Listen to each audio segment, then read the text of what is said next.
Hey guys, Kindra here. In each new main series game we're introduced to a wide amount of strong and weak Pokemon. Obviously at the top of this list are legendary Pokemon, and why wouldn't they be there? Some of them are literal gods, and in Arceus' case, the first Pokemon ever. But with every new game, we're also given access to a pseudo legendary Pokemon that are sometimes equal to, if not stronger than some legendaries. In today's video, I'm going to go through what and who the pseudo Pokemon are, and go through my top 5 favourites. Now, I'm not going to be taking the viability of these Pokemon into competitive play, such as Smogon, for the simple reason I suck at competitive play.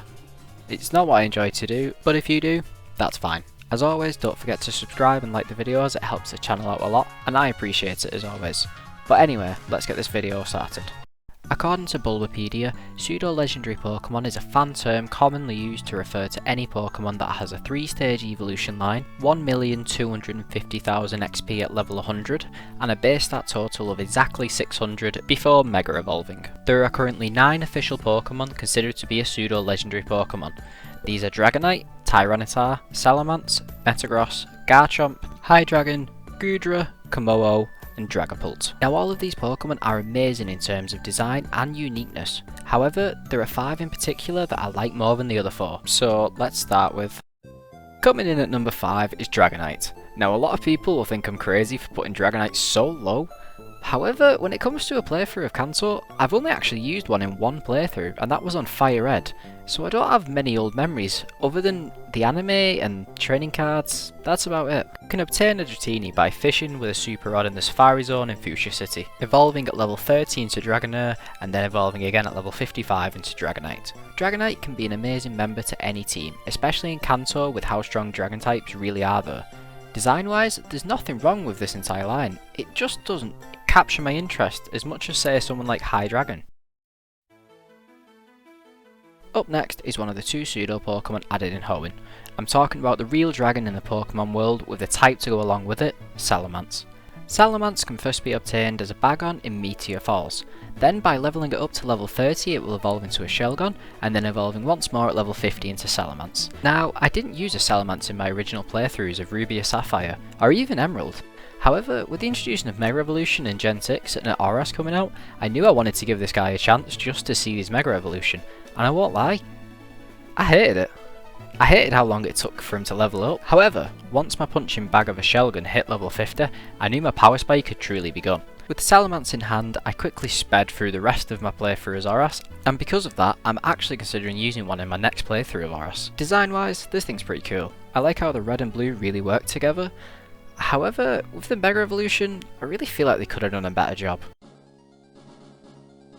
Now up next is a Pokemon that I've never actually used on an in-game team, however I've used it to level multiple Pokemon through the Battle Chateau in Kalos. Obviously, I'm talking about Goodra. Now to get Goodra, you'll first have to get a Goomy on Route 14. Leveling it up to level 40 will give you a Sliggoo, and then evolving once again at level 50 whilst it's raining nearby into a Goodra. Now like I said, I've never actually used a Goodra during a playthrough, but I know many people who have, and I've had great success with it. Yes, Kalos isn't exactly the most difficult region to start with, and you could beat it with any variety of teams, but Goodra is always a good contender for any team. Design wise, it's okay I guess, however for the longest time I actually thought this was a bug poison type. Guess the first 2 forms didn't really help that out.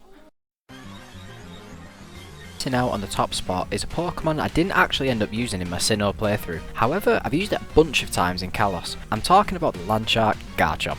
Now Garchomp in Sinnoh is amazing, and I know we all have memories of getting our ass handed to us by Cynthia's Garchomp in the Pokemon League, and that was actually one of my motivations to bring it to my team in X. Now in Pokemon X you can get a Gibble on Route 13, and in Diamond and Pearl you can get one in the Wayward Cave. On both versions, leveling Gibble up to level 24 will give you a Gabite, and then leveling up to 48 will give you a Garchomp. Now Garchomp is amazing and can be used on any team really, it's an absolute powerhouse, and even when it Mega Evolves you get an increase to your attack, defense, special attack and special defense, just for lower speed. And even with that speed decrease, you're still unlikely to be outsped by anything. Garchomp's design is absolutely amazing, and I think they did a great job of creating a monster of a pseudo legendary.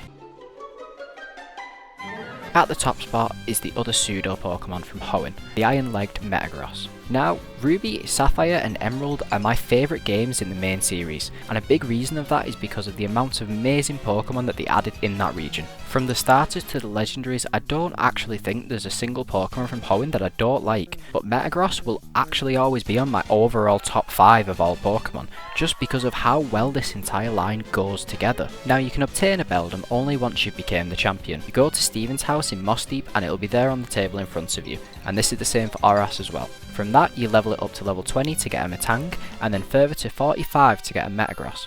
However, with the introduction of Oras, they also give Metagross a Mega Evolution, and oh my god did they do an amazing job with this thing. Look at it, it's a work of art and it looks like a beast. To go along with an amazing line and an amazing Mega form, Metagross also has one of the best shinies in my opinion. The grey and gold really complement each other and make this Pokemon really pop. All in all, Metagross would be one of the few Pokemon I consider to be perfect in terms of looks. Yes, you can't get one till after you complete the game, but is that really that big of a problem for such a big reward? As always guys, thank you for those that have watched this far, and I appreciate every single one of you. I hope you enjoyed my top 5 favourite pseudo Pokemon, and let me know in the comments what you think, and what's your favourite pseudo Pokemon and why. As always, don't forget to like and subscribe for more Pokemon content. Until next time, I'll see you.